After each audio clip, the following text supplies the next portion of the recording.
Сәлеметсіздер ме? Бүгінгі сабақтың тақырыбы Қазақстандағы демографиялық жағдай және қазіргі шындық пен болашаққа көзқарас.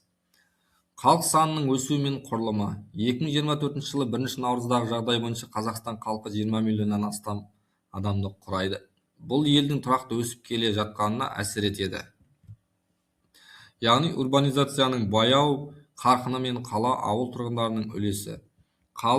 Қалалық аймақтар 2021 жылы қала халқы 59%-ды құрады.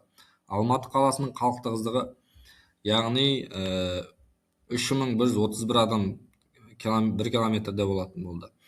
Ауылдық аймақтарға келетін болсақ, ауыл халқының үлесі 40%-ды құрады.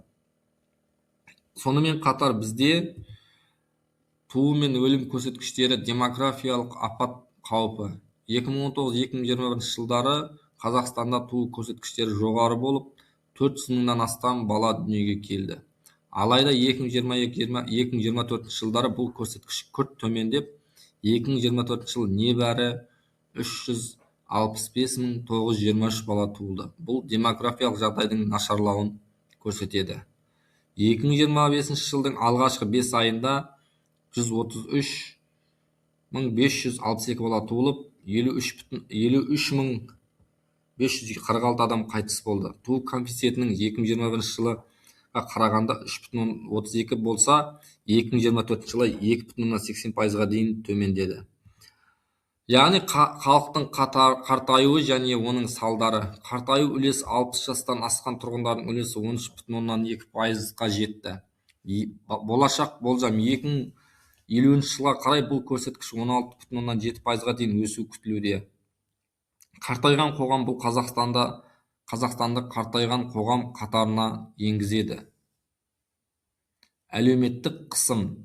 Халықтың қартаюы әлеуметтік және экономикалық салаларға айтарлықтай қысым жасайды. Әсіресе зейнетақы жүйесі мен денсаулық сақтауға.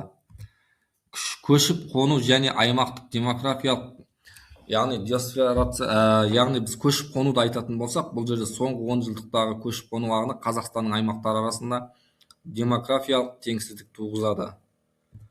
Сонымен қатар болашаққа болжамдар 2050 жылы және 2100 жылға дейін, яғни қандай көзқарастар болуы мүмкін? 2050 жылы Біріккен ұлттар ұйымының болжамы бойынша Қазақстан халқы 40 миллионнан асады. 2100 жылғы халық саны 70 миллионға жетуі мүмкін.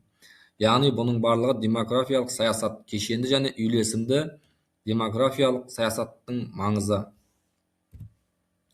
Демографиялық саясаттың қазіргі жағдайына келетін болсақ, сын қателіктер, мысалы тұжырымдама жоқ. 2011 жылдан бері мемлекеттік демографиялық саясаттың бірыңғай тұжырымдамасы қабылданбаған.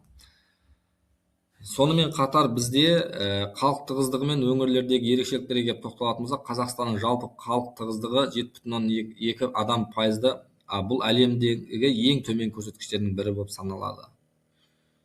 Тығыздығы жоғары аймақтарға келетін болсақ, Түркістан, Жамбыл, Алматы облыстарында халықтың 37%-ын жоғарыланған. Қорытындылай келе, Қазақстанның демографиялық болашағы бірлескен жауапкершілік, туу деңгейі артуы, отбасыларды қолдау бағдарламаларын күшейту, көшіп-қону басқару, ішкі және сыртқы көшіп-қону тиімді реттеу, әлеуметтік қолдау, әлеуметтік экономикалық жағдайды жақсарту, ұлттық қауіпсіздік, демографиялық саясатты ғылыми негізінде жүргізу елдің болашағының кепілі. Яғни бүгінгі сабақта біз не істейміз? Қазақстан халқының саны мен сапасын арттыру барысында толыққанды демографиялық болашақтың жауапкершілігін талдайтын боламыз.